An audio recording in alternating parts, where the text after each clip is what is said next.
More than 200 charitable sector leaders representing 140 organizations from around the country descended upon Capitol Hill on November 20th to urge members of Congress to protect the charitable tax deduction as part of Protect Giving Day.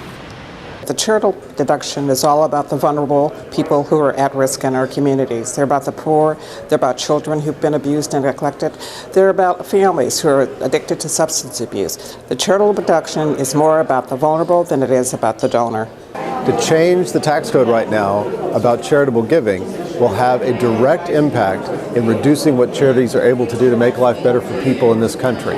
The event, which was hosted by the Charitable Giving Coalition, kicked off with all participants gathering for a morning meeting to discuss the day's agenda.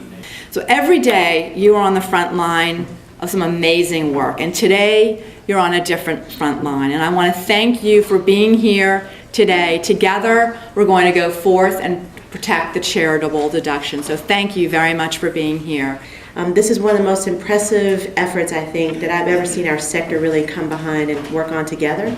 And it's because of your leadership that we're able to make such progress, and I know we'll have a very successful day today because you all will do a fantastic job. A panel discussion, which was attended by participants, congressional staffers, and members of the media, was also conducted. The panelists discussed the effects on the charitable sector should changes be made to the charitable deduction. What is the impact going to be?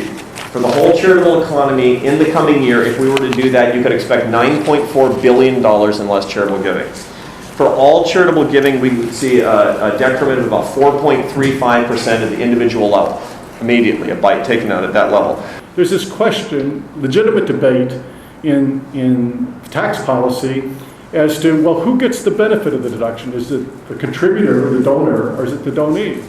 And I think most of us here would say, well, it's the donee who's getting the benefit. So when you're talking about cutting back on the charitable deduction, you're mainly talking about cutting back on the benefits to the donees.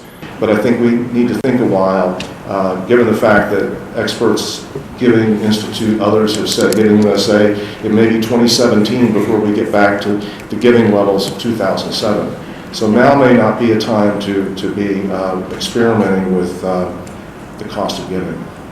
Participants in Protect Giving Day also circulated a bipartisan letter authored by Ron Wyden, Democratic Senator from Oregon, and John Thune, Republican Senator from South Dakota, that urges Senate Finance Committee leadership to support the full value and scope of the charitable deduction during consideration of tax reform legislation. At the end of the day, meetings were conducted with over 150 congressional offices, including nearly every member of the Senate Finance Committee, the House Ways and Means Committee, and the Budget Conference Committee. The message to these members of Congress was the same across the board. The charitable deduction is a lifeline, and it is not a loophole. That the real issue here is really about the people and services that are impacted by the gifts that are given to charities that go on to help feed the hungry, provide shelter, provide educational access to folks in need, and really help the most vulnerable in our communities.